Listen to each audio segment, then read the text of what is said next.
क्योंकि अज्ञानी जीव ऐसा है छोटे से बच्चे की तरह। छोटा सा बच्चा होता है, उसे क्या, जैसे उसे हाथ में रिमोट दिखाओ, ठीक है, कि बच्चे को पहले हाथ में रिमोट दिखा है, फिर उसे ऐसे ध्यान भटका के और रिमोट को पीछे फेंक के और फेंक के देखा है, और बच्चे को बोलो है ना, चमकाना जैसे बच्चे के आगे किसी, हाँ, बच्चे के आगे किसी चीज को ऐसे लाकर दिखा दो, क्या उसे लोग वाह क्या हो गया, चमत्कार हो गया। ऐसे जैसे छोटे बच्चों के साथ होता है, ऐसे ही जानवरों के साथ होता है। कोई ऐसा जानवर हो, इस तरह का पालतू जानवर हो, बंदर आदि है, तो उनके सामने भी ऐसे करो, वो भी ऐसे भौचक हो जाते, कहाँ गई, हाथ में से जैसे यूं करके ऐसे गायब कर दी, दिखाकर दौड़ाते। हाँ, तो ऐसे जैसे चमत्कृत होते हैं ना, ऐसे ही अज्ञानी जीव कोई ऐसी चीज को देखकर जो वो नहीं कर सकता चमत्कृत हो जाता है।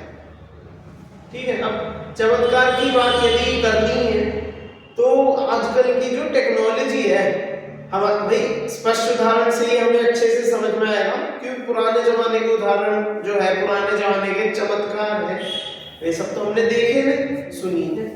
आज के ही चमत्कार देखो, बताओ ऐसी ऐसी टेक्नोलॉजी है कि यहाँ बैठे बैठे 10 किलोमीटर दूर किसी से बात कर सकते हैं। हम 10 की कह रहे हैं, 1000 किलोमीटर दूर व्यक्ति से बात, क्या शक्ल देखते हुए बात कर सकते हैं कि वे कैसे है क्या है, बिल्कुल। और ऐसा भी नहीं कि समय का थोड़ा अंतर आएगा, जैसे चिट्ठी लिख के भेजिए एक दिन बाद पहुंचेगी, ऐसे बिल्कुल साथ साथ हम यहाँ बोल रहे हैं और उनको वहां सुनाई दे।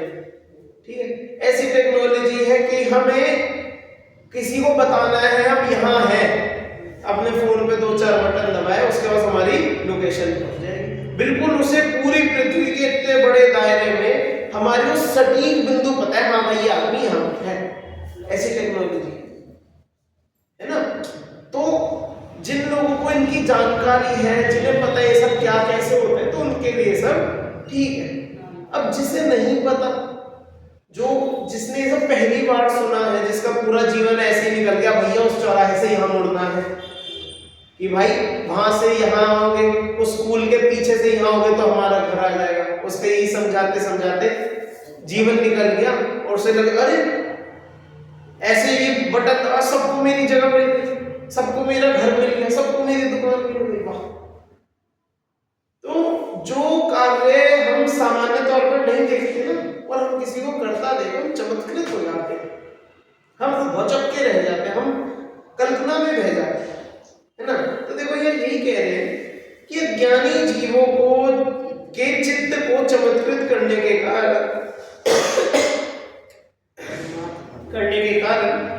परमात्मा भावना को नष्ट करने वाले जो ज्योतिष, मंत्रवाद, रस सिद्धि आदि एक देश ज्ञान रूप क्षेयोपशम ज्ञान है।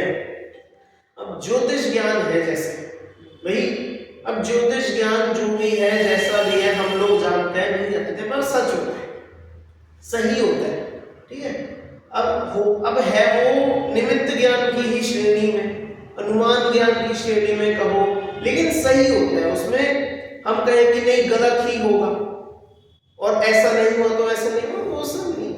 जो सच्चा जो ज्योतिष ज्ञान, निमित्त ज्ञान आदि जो जीव जानते हैं, वो बिल्कुल सही सही भविष्य की बातों को, आपकी गुप्त बातों को सब बता सकते हैं, जो सही से जानते हैं, है ना। तो इन्हें देखकर लोगों को ऐसा लगता है इसने तो बिल्कुल सच बता कि सारी बात बता दी, बिल्कुल खोल दी सब बात। और मतलब ऐसा भी नहीं, कुछ चीजें हम, जैसे कई लोग होते हैं कि वो भावना इतना अच्छे से जानते सामने वाले व्यक्ति को कि वो शक्ल देखकर समझ लेते हैं, से ही बताते हैं, हाँ, तो ऐसा कुछ होता नहीं है ना। नहीं, बात ये नहीं, बात अभी और भी है। सिर्फ भावने मात्र से किसी की मानसिक स्थिति समझने से उसके बारे में पता से रुकता नहीं। वास्तव में जैसे किसी का हाथ देख के, रेखा देख की, किसी के जन्म का समय देखकर उसके बारे में बता देना, कोई क्या करता है, कहाँ जाता है, क्या, मतलब सब ऐसी चीजें जो बिल्कुल वास्तव में हमने कोई नहीं समझ सके वो भी बता दे। इस तरह के भी ज्योतिष ज्ञान, निमित्त ज्ञान संभव है, और इनसे हमें क्या होता है, अरे हम उसमें चमत्कार ऐसी चीजों में हम इसीलिए पागल हाँ, उसमें ही हमें ऐसे लगता है इनसे पूछ लो, आपको कोई दिक्कत है उनसे जाके पूछ लो, हमारी सारी दिक्कतों का समाधान कर देगा, है ना। सही बात। तो ज्योतिष है, मंत्रवाद है। अब मंत्रवाद भी आप लोगों को लगेगा कि मंत्रों से सिद्धि करना कौन करता है आजकल, पर ठीक है, यदि सच्ची श्रद्धा से मंत्रों का उच्चारण किया जाए तो मंत्रों से सिद्धि होती है। बात वही है, श्रद्धान सच्चा होना चाहिए बिल्कुल। और मंत्र में श्रद्धा नहीं कह रहे, उस मंत्र में श्रद्धा होने की बात नहीं कर रहे हैं। हाँ, क्योंकि देखो जैसे मंत्र विद्या 2-3 तरीके की होती है। एक तो ऐसे जो देवों द्वारा उपनीत चीजें, देवोपनीत जो होते हैं, जैसे अंजन चोर ने काजल सिद्ध किया था, सुने सभी ने। अंजन चोर ने चोरी करने के लिए कोई यज्ञ से एक काजल सिद्ध किया था जिसे लगाकर वो अदृश्य हो जाता था, है ना। अब वहां पर हम वो श्रद्धा की बात नहीं कर रहे, वो कोई श्रद्धा नहीं, वो तो कोई तुमने विद्या आदि कोई किसी देव की देवोपनीत वस्तु है उसे हाँ। अब जैसे मंत्रवाद जैसे होते हैं, जो अंजन चोर ने ही जो विद्या जो वो वाली विद्या आकाशगामी विद्या उसने प्राप्त की, वो कैसी थी? उसे भी मंत्रवाद कहेंगे। जो जैसे सांप का जहर उतार देना, ये भी मंत्रवाद में आता है। नहीं, सांप का जहर उतारने में बात है, अगर सांप का जहर उतर जाए तो होगा वो मंत्रवाद ही होगा। अगर असल में उतरता हो भाई, किसी के सामने काट दिया, हम मंत्र पढ़ते रहे व्यक्ति मर जाए तो कैसा मंत्रवाद? वो वाला मंत्रवाद यहाँ आएगा क्या? जैसे दुलीचंद भैया पैर का बोझ उतारते हैं मंत्रों से। अच्छा, हाँ, तो इसलिए पूछा वो मंत्रवाद कहलाएगा। तो मोच, तो देखो मोच का मुझे पता नहीं है, क्योंकि मोच तो बिना मंत्र के भी उतर जाती है। नहीं, जैसे यहाँ टॉन्सिल हो जाते हैं हाँ। तो वो भी फूक के उतारते हैं, वो मंत्र से उतारते कोई हैं। किसी नजर लग ये गई, सब चीजें तो ऐसे ही है। ये सब चीजें कुछ तो देखो इसमें बहुत सारे चीजें बातें काम करती है, मंत्रों का इनमें ज्यादा रोल मैं नहीं कहूँगा कि मंत्रों का इसमें रोल है। नहीं, जैसे बिच्छू काटता है तो मुझे बिच्छू ने काटा तो मन से झाड़ने वाला आता था, लहर नीचे उतरती थी, महसूस होती थी। अच्छा, अब ठीक है, देखो क्या पता हो, नहीं क्या पता हो भी, बिल्कुल जब हम तो मिलेंगे, हो सकता है वो बिल्कुल सच बात। कई बार होता है अपने दिमाग की बनावट भी होती है, नजर तो आगे जैसे नजर लगती नजर हाँ। लगवा के सही। अब मैं वही कह रहा हूँ, कई बार क्या होता है अपने मन की ये सब कल्पना भी हो सकती है। कल्पना ही है मुझे तो। नहीं, देखो दोनों बात है, कल ऐसी बात नहीं ये सच भी हो सकती है और किसी की ऐसे आपको सिर्फ बहलाने फुसलाने के लिए भी किया जा सकता है, दोनों बात सही है। बातों से हो, जैसे पीलिया झड़वाने जाओ और दवाई ना करो तो पीलिया नहीं निकलता, फिर वो मंत्र किस काम का? हाँ, तो वही तो मैं कह रहा हूँ, वही कई लोगों का जैसे आप कह रहे हो कि दवाइयाँ भी तो खानी पड़ती है ना साथ में। अब जैसे जिस समय में दवाइयाँ नहीं थी, सिर्फ मंत्री होते थे, अब तो पता क्या करते थे। ये भी देखा, पीले हाथ होते हुए भी देखा जाता, सादे पानी से झाड़ता और ऐसे करके दिखाता तो पीला हाथ भी हो जाता उसका, और पानी भी पीला होता देखा है। नहीं देखो, पीलिया कोई पीले रंग का नाम नहीं है, ये तो भ्रम है, ये तो जो ये पीला रंग उतरता हुआ दिखा, ये तो पागल बनाने वाली चीज है। वो तो अपने हो गए ना, वो कोई रंग थोड़ी चढ़ी है कि धूप में उतार दिया ऐसे नहीं होता। पीलिया तो उसका नाम है कि अपना खून इतना पतला हो जाए कि अपनी जो खाल का रंग है पीला काला लाल वो दिखने लगे, पीलिया तो उसका नाम है। आंखें लाल, आंखें जो पीली हो जाती है कैसे कि उसमें वो ऐसे कुछ बढ़ जाते हैं, अपने नाखून पीले हो जाते हैं, शक्ल पीली पड़ जाते हैं, हाथ पैर पीले पड़ जाते हैं, क्या होते हैं कि अपना खून इतना पतला होकर अंदर चले गया कि हाथ पर वो पीला पड़ गया। वो तो जो पीला रंग उतार के दिखाना, ये सब तो बिल्कुल ही ये तो बिल्कुल ही ढोंग है। कोई सामान्य जो जैसे कहते हैं कि झाड़ना, कोई मंत्र फूंक करना, तो उसमें ये सब ऐसे छलावे नहीं होते कि देखो आपका रंग ये करके दिखा दिया, हमने ये करके दिया। वो सब तो रंग तो कुछ भी चीज से आ सकते हैं, कुछ भी हो जाए। देखो कहने का ये है कि ये मंत्रवाद, ज्योतिषवाद, जो सब भी चीजें हैं, इनको चमत्कार मान लेते हैं, तो इससे तो आगे चमत्कार सर्वज्ञ ज्ञान का है। बस यही मूल उद्देश्य तो यहाँ पर ये समझाना है। हाँ, यह इतनी सी बात कह रहे हैं कि जितनी सब जिनको हम बढ़िया मानते हैं। अब देखो ये सब यहाँ पर जो लिखा है ये इसलिए लिखा है क्योंकि ये सब चीजें होती है, ये सब चीजें सत्य होती है, ये सब क्षयोक्षम ज्ञान की चीजें हैं। ज्योतिष ज्ञान की जानकारी होना क्षयोक्षम ज्ञान में है, मंत्रवाद जानना, रस मतलब जो सब है इसमें। ये रस सिद्धि क्या होता है? रस सिद्धि मुझे वास्तव में पता नहीं। भरतरी शुभ चंद्राचार्य भरतरी ने रस सिद्धि नहीं की थी क्या? कैसी? भरतरी ने वो सोना बनाने की रस सिद्धि की थी ना, जब उसने अपने भाई चंद्राचार्य को भेजा था तुम भी मेरा।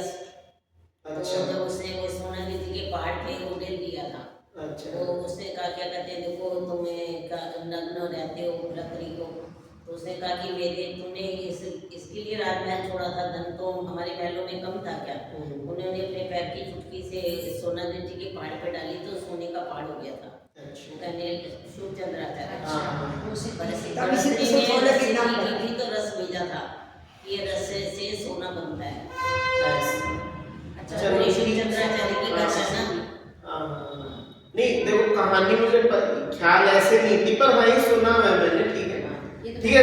रस सिद्धि मतलब रसायन ज्ञान का मतलब यहाँ पर ये ठीक है। रस सिद्धि का अर्थ या रसायन ज्ञान उस तरह का है। ऐसा रसायन होता है जिससे मतलब सिद्धि करो तो वो रसायन देखो होती बहुत चीजें होती है, अब इसमें भी हर तरह की होता है। जैसे नॉर्डिक गोल्ड होता है, उसमें 2-3 धातुओं को मिला के वो ऐसा धातु बन जाती है, बिल्कुल पीली सोने जैसी दिखती है, पर वास्तव में वो सोना नहीं होता। दिखती है पर बिल्कुल सोने जैसी।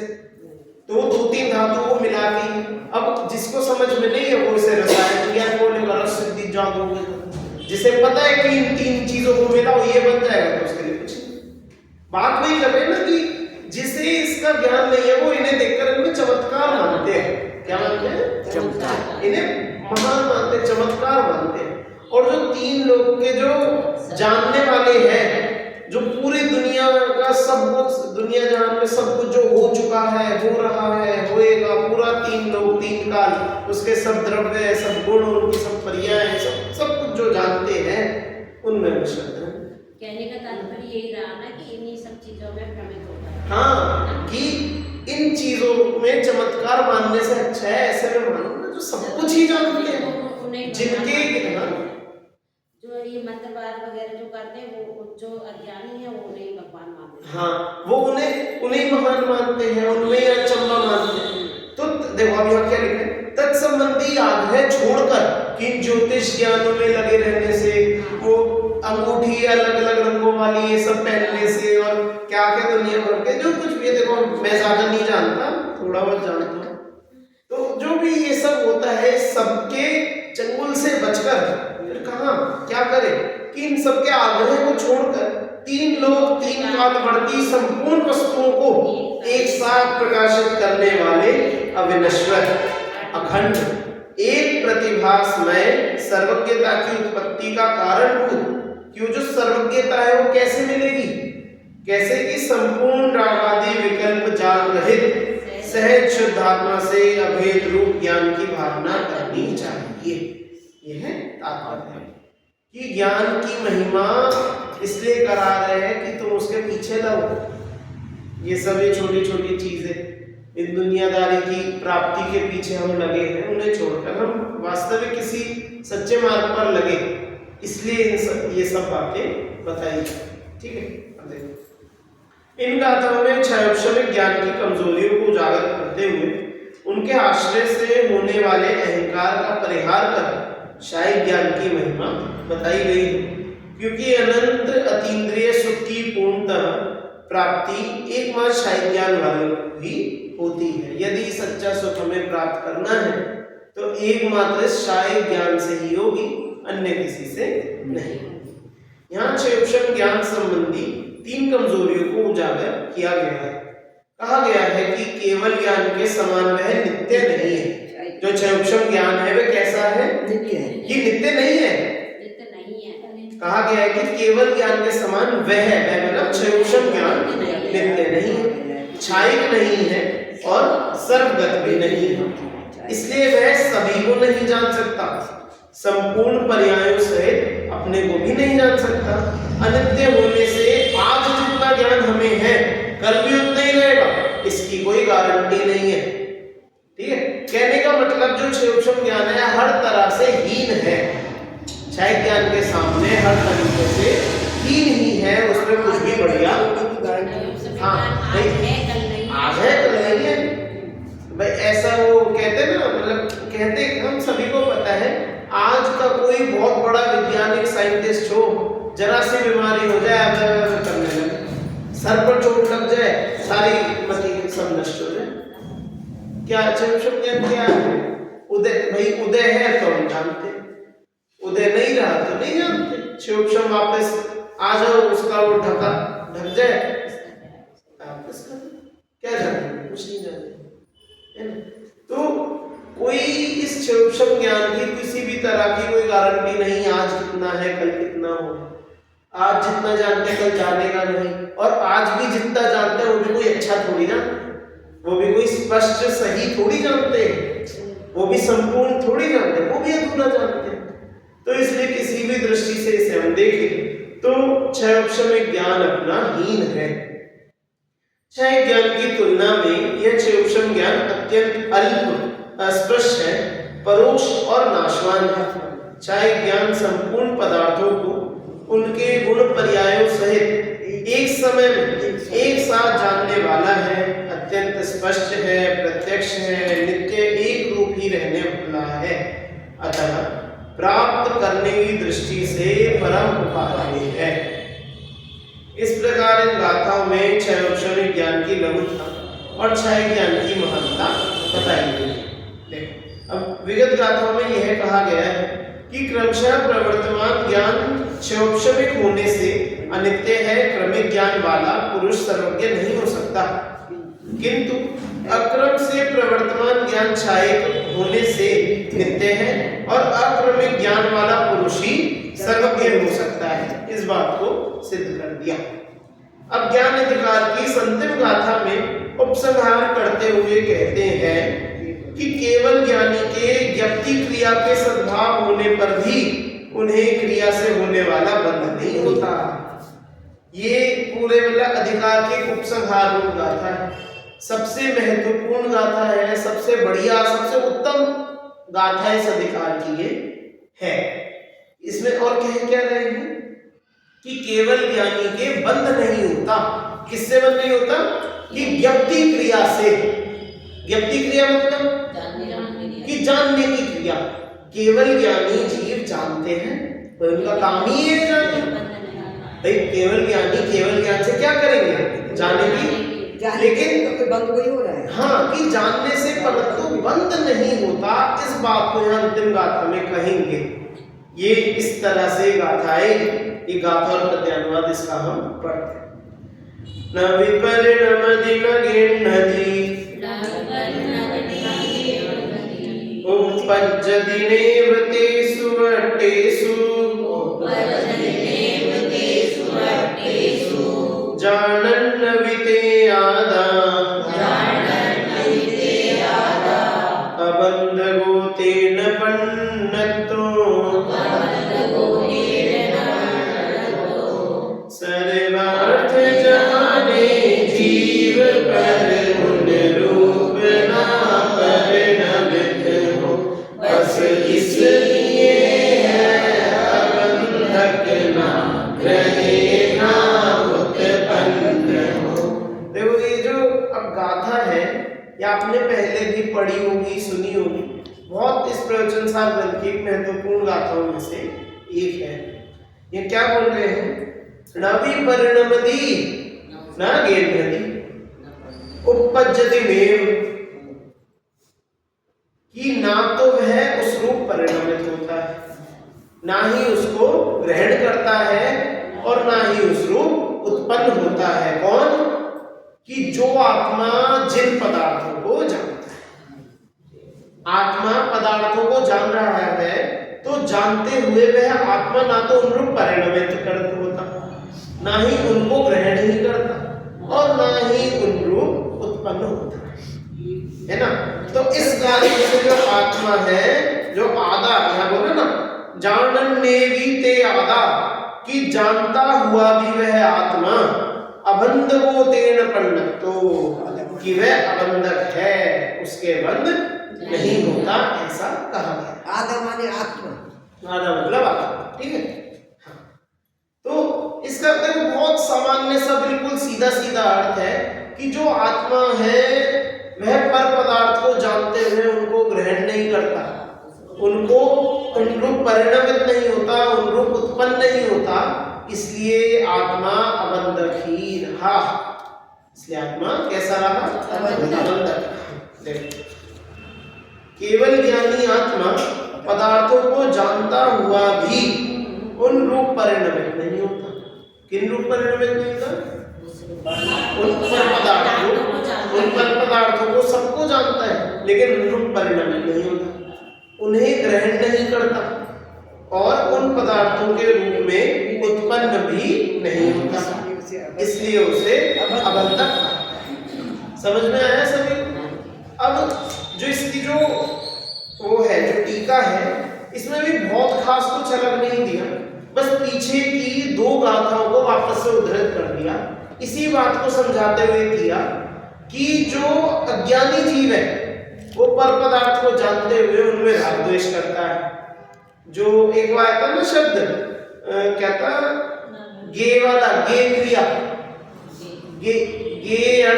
गेयार्थ परिणमन क्रिया, याद है किसी को? नहीं होता नहीं, गेयार्थ परिणमन रूप क्रिया जो थी अपनी इसी गाथा में 43वीं गाथा में था कि जीव को बंध कैसे होते हैं कि जिस गेय को जाना उस रूप परिणमित होता।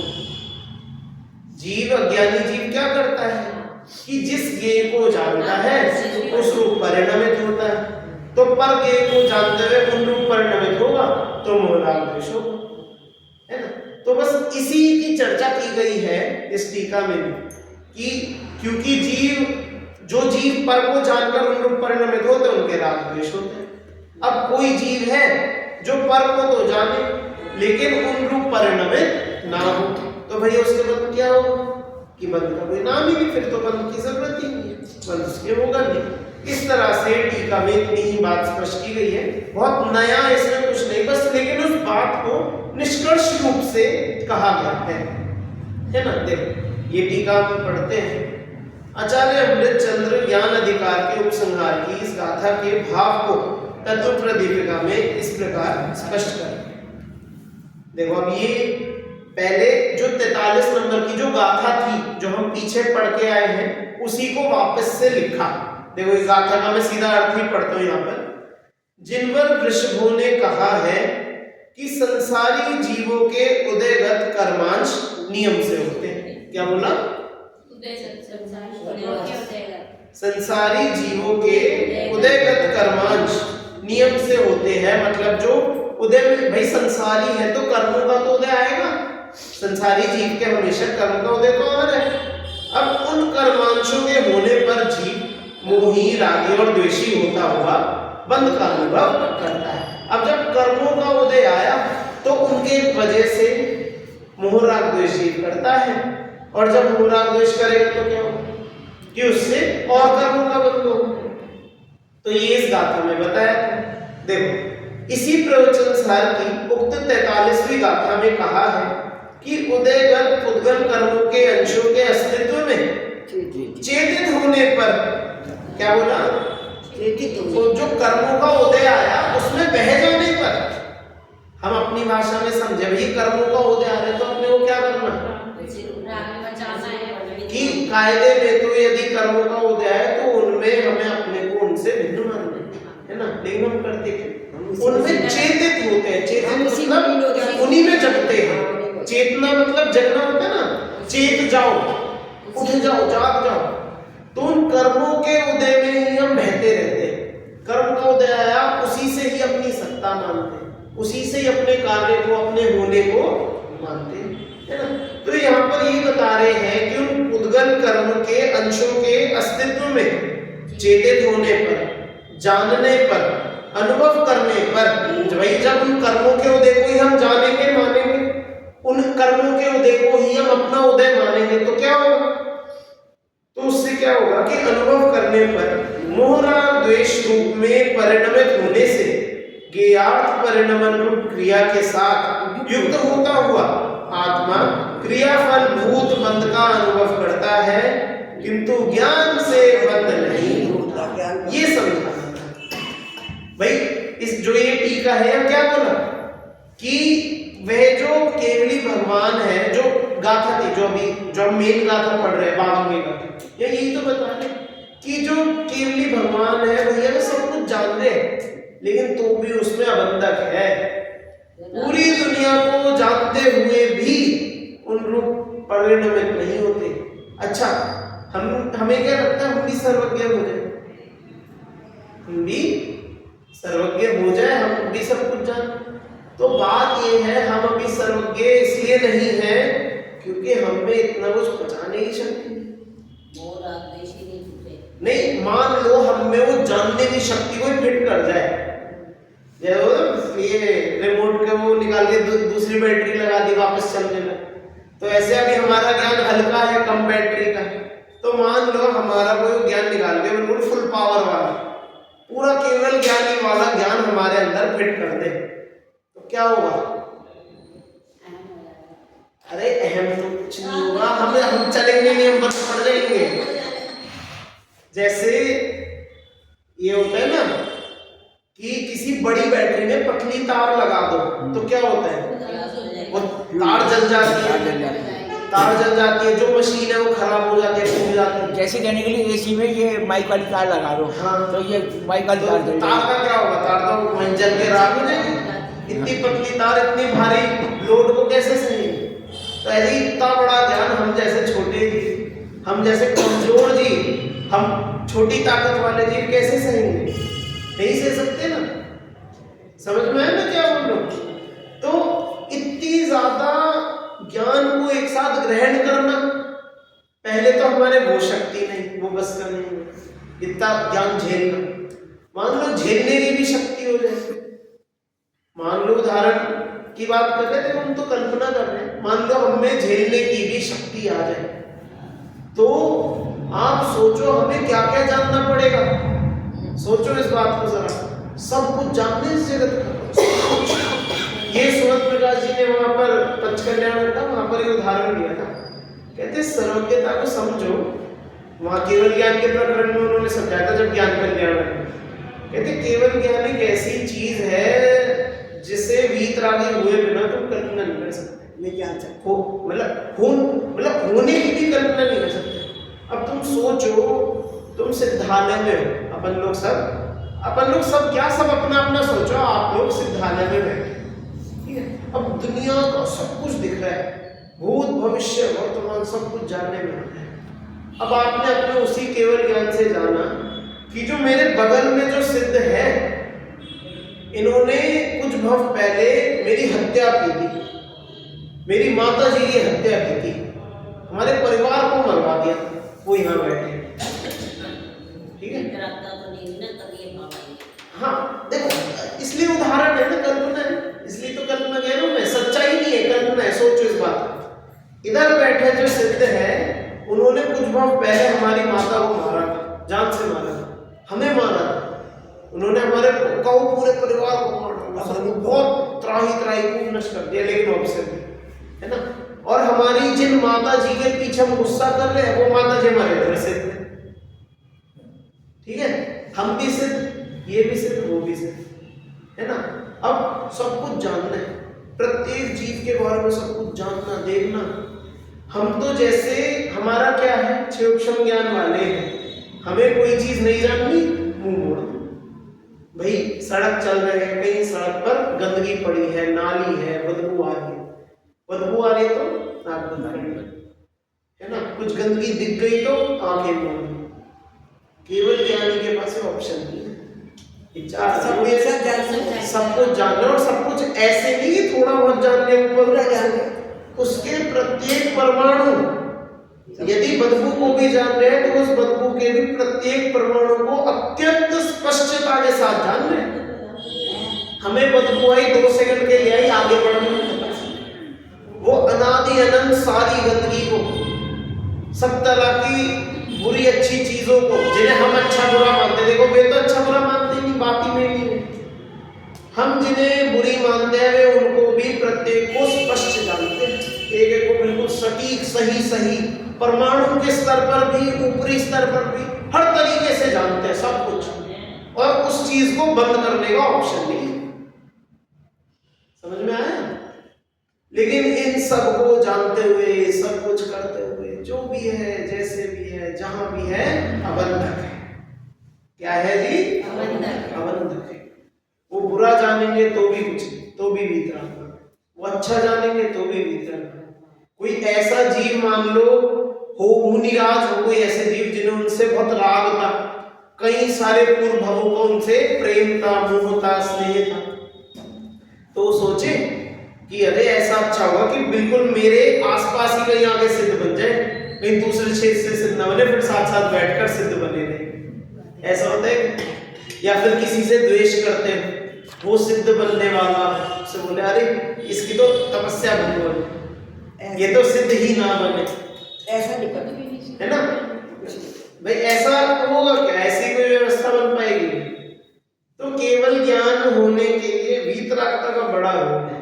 शुद्ध उपयोग का बहुत मेन इसमें उपयोग है ना? शुद्ध उपयोग सबसे मूल इसमें शुद्ध उपयोग ही है।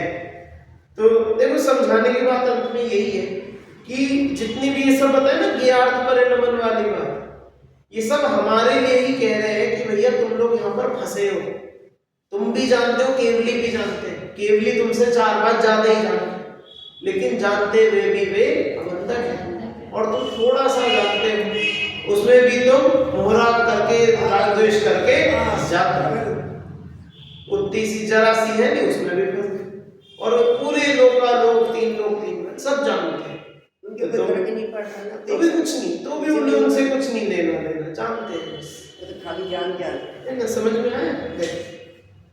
तो इस तरह से तो पहली गाथा में ये बताया कि मोह राग द्वेष से बंध होता है, लेकिन जो ज्ञप्ति क्रिया है उसको बंध का कारण नहीं है।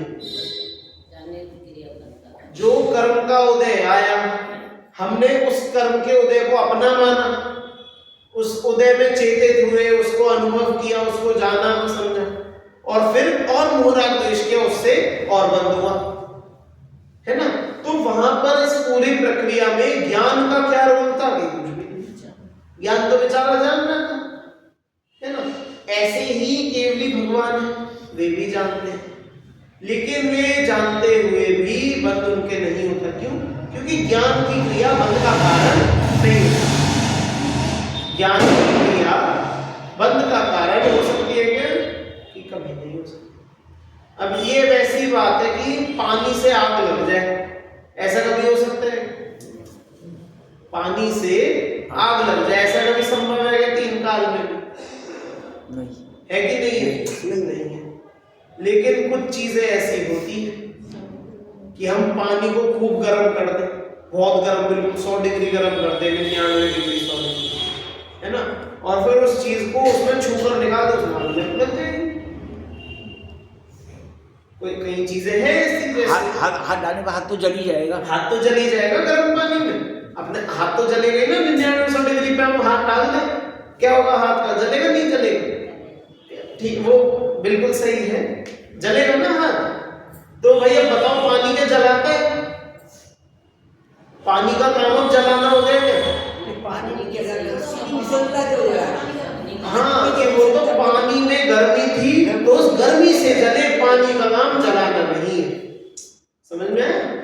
कि यदि उस उबलते हुए पानी को भी हम आग के ऊपर डालेंगे ना, तो आग को बढ़ाएगा नहीं, आग बुझा देगा। समझ में आया? कि वो पानी में गर्मी थी और उस गर्मी से जले। ऐसे ही हमारा जो ज्ञान है, ज्ञान बस उस कर्म के उदय में बह गया। भाई कर्मों का उदय आया, ज्ञान ने उसको अपना मान लिया, फिर उससे मोहराग द्वेष हुआ, मोहराग द्वेष और कर्म बंध। लेकिन ज्ञान का कोई दोष नहीं है, ज्ञान से कोई कर्म का बंधन नहीं होता। इतनी सी बात है, समझ में? अब देखो आगे हम एक और गाथा को उदाहरण ले रहे हैं। देखो, इस प्रकार प्रथम ही अर्थ परिणमन क्रिया के फल रूप से बंध का समर्थन किया गया कि पदार्थ को जानने पर उस रूप जो परिणमन करते हैं उनको बंध होता है। पर पदार्थ को जाना और उनको अच्छा बुरा माना, राग द्वेष किया, तो उससे बंद होता है। पहले तो ये बात सिद्ध कर दी। अब दूसरी बात यह क्या बता रहे हैं, देखो, केवली भगवान पर पदार्थों को ग्रहण नहीं करते, छोड़ते नहीं और ना पर रूप परिणमित ही होते हैं। वे तो निरवशेष रूप से सबको सर्वगुण से देखते हैं कि भैया केवली भगवान सब कुछ जान रहे हैं, देख रहे हैं, लेकिन पर रूप ना तो परिणमित होते, ना उन रूप उत्पन्न होते, ना उनको ग्रहण करते, ना छोड़ते, सारी है ना। देखो समझाना यहाँ पर भी इतना सही है कि जैसे अज्ञानी जीव तो पर को जानकर उनमें अटक गया, फंस गया, उनमें मोह द्वेष कर लिया और संसार में बंध गए। और केवली भगवान क्या है कि वे भी उन्हीं पर पदार्थ को जान रहे हैं जो अज्ञानी जीव जानते हैं। भाई केवली भगवान का जो सर्वज्ञ ज्ञान है वो भी दूसरी दुनिया को जानते हैं। जो सर्वज्ञ है वो हमारे से कोई अलग दुनिया को जानते हैं। भाई जैसे हमें आंखों से दिख रहा है तो वे भी ऐसे तो नहीं, पर उसी कमरे को तो ऐसे ही तो देख रहे होंगे। भाई इसके प्रत्येक कण को अलग अलग भी देखते होंगे, लेकिन इसको साथ में भी देखते होंगे। जो मैं अभी बोल रहा हूँ इसको सुन भी रहे होंगे।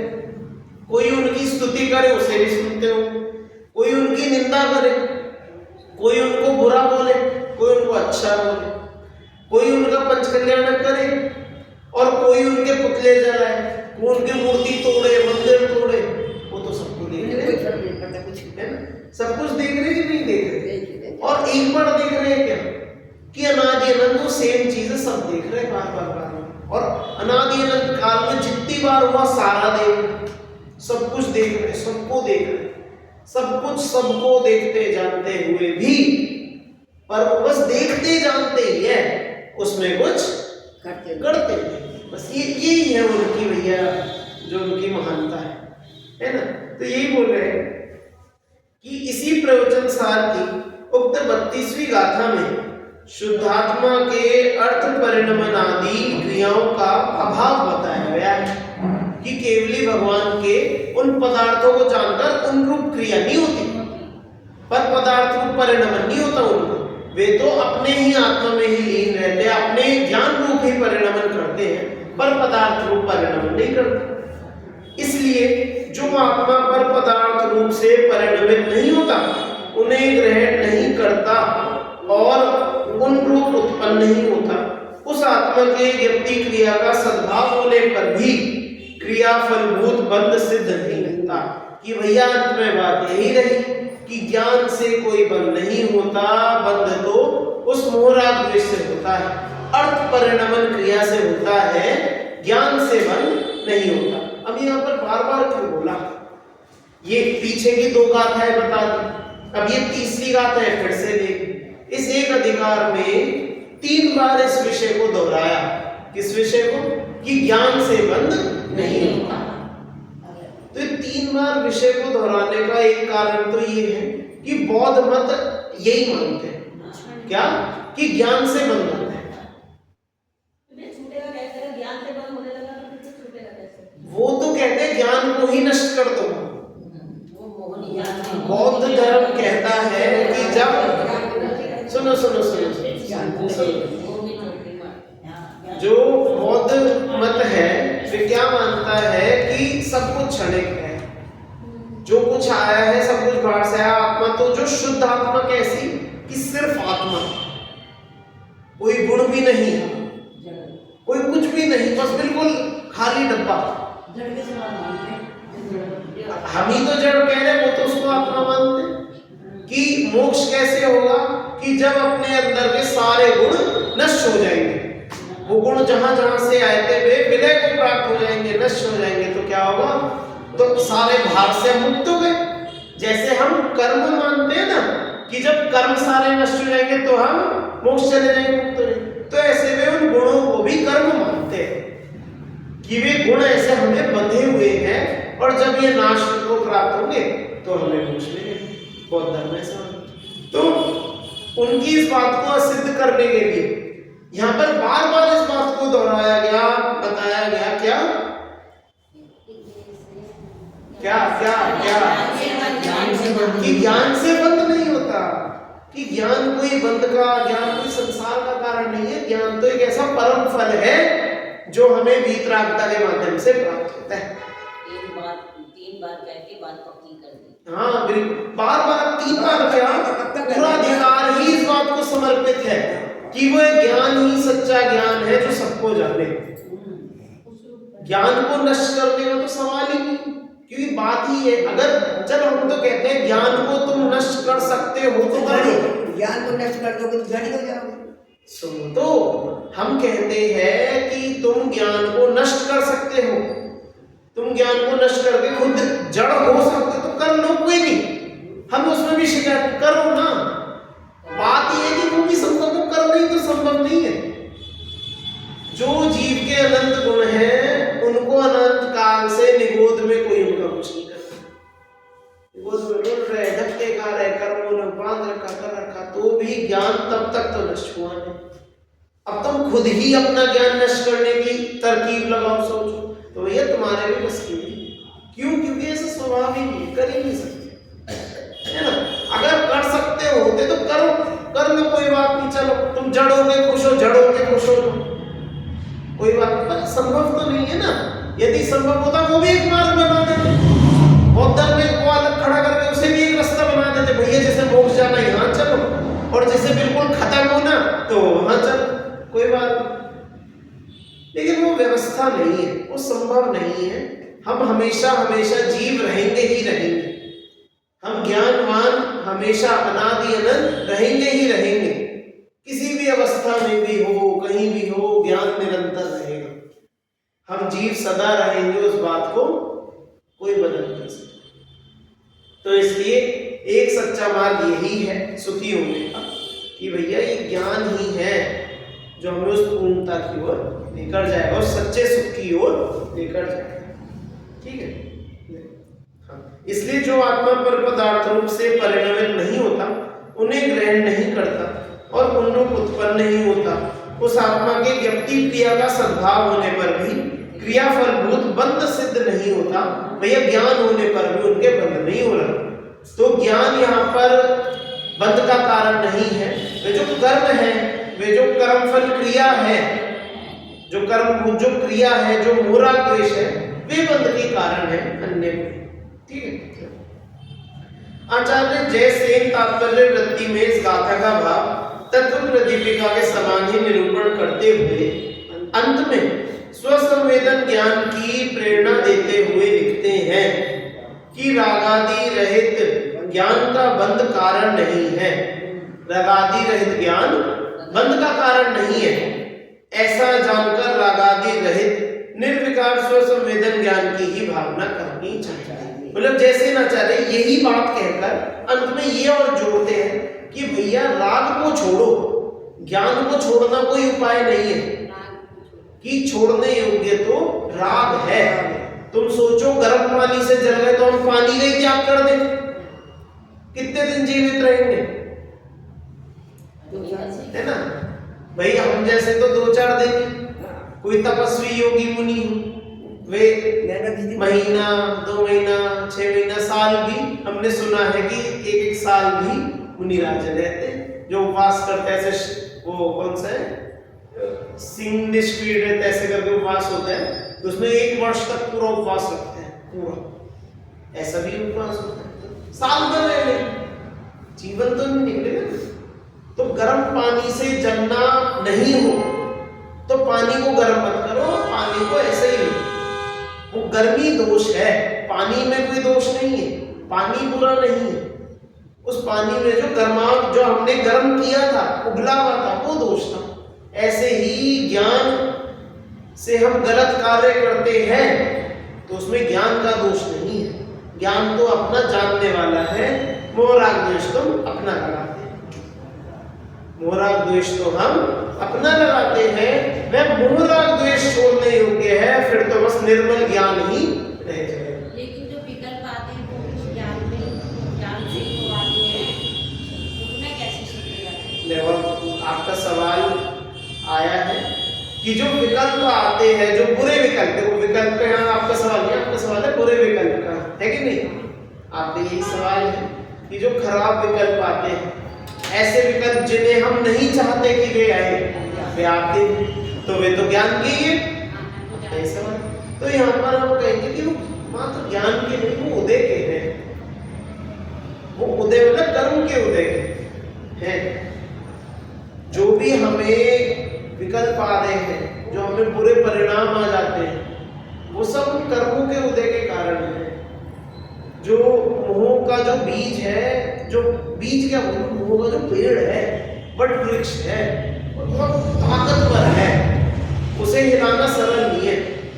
जो अनादि से यदि कोई संस्कार पड़ा है जो काम करने का, वो तो करते रहेंगे, वो विकल्प तो आते रहेंगे। बात यही है, उन कर्मों में बहना हमें इतना सरल हो गया है, अनादि से उसी में बहने, तो अपने आप आते हैं। उन्हें रोकना कोई इलाज नहीं है, मतलब उन्हें रोकने के लिए हम सोचे विकल्प ना आए ना आए ना, ये इलाज नहीं है। उन्हें रोकने के लिए जहां दृष्टि सच्ची लगानी है वहां पर लगाए, ये अपने आप हो। जैसे डैम होता है, डैम नदी के ऊपर बांध, डैम होता है ना, अब एक बांध है, वो मतलब वो खुला है, उसमें बहुत तेज पानी आ रहा है, अब उस पानी को हमें रोकना है, तो कैसे रोकें? बांध में से बहुत तेज पानी ऊपर से आ रहा है, वहां पर एक गेट है, वो खुला, अब हमें वो पानी रोकने कैसे रोकेंगे? कि गेट बंद करना है। अब गेट बंद करने के लिए गेट को हम खींचे, धक्का लगाए, पानी के आगे जो रास्ता है उसके आगे नया बोर्ड फिट कर दे, है जाकर उसके आगे खड़े हो जाए, रुक जा, ऐसे नहीं कोई होगा।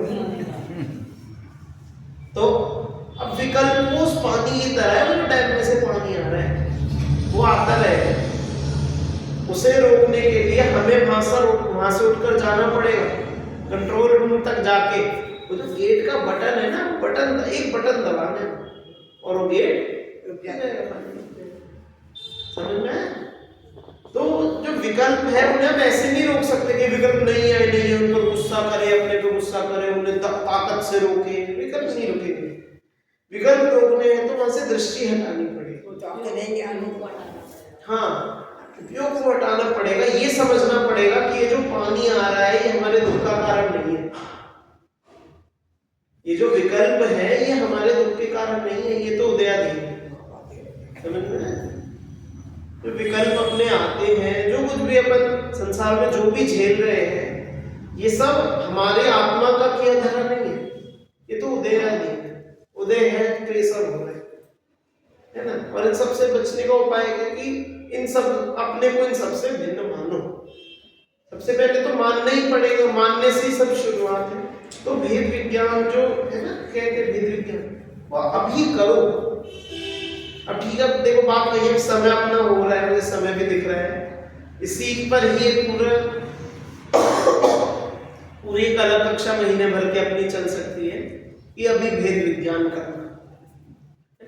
तो सच्चा मार्ग में, क्योंकि देखिए यही है कि अब विकल्प है, नहीं रुकते, वो तो नहीं रुकेंगे भी नहीं, लेकिन बात यही है कि वे दुख के कारण है भी नहीं, ये तो आ रहा है। हम सोचते संसार दुख का कारण नहीं है, संसार भी सीधी भाषा में कोई दुख का कारण नहीं है ना। इस संसार में हम राग द्वेष कर रहे हैं, वो दुख के कारण है। संसार तो महावीर भगवान के लिए भी संसार ही था, और था क्या, आज भी है। अनादि से क्या वो संसार को आज क्या अगली बार कोई वाली, अभी तो ये वाला अध्याय तो खत्म हो गया, हाँ। तो कोई वाली क्लास ले लेना। चलो देखेंगे, वो कोई बात नहीं अभी, क्योंकि आगे बहुत सुंदर विषय है, इसमें मैं नहीं चाहता आप उससे वंचित रहो, क्योंकि ठीक है, अभी ये सब बात जो चर्चा है ये बीच बीच में यहाँ भी आती रहेंगी, खत्म नहीं करते।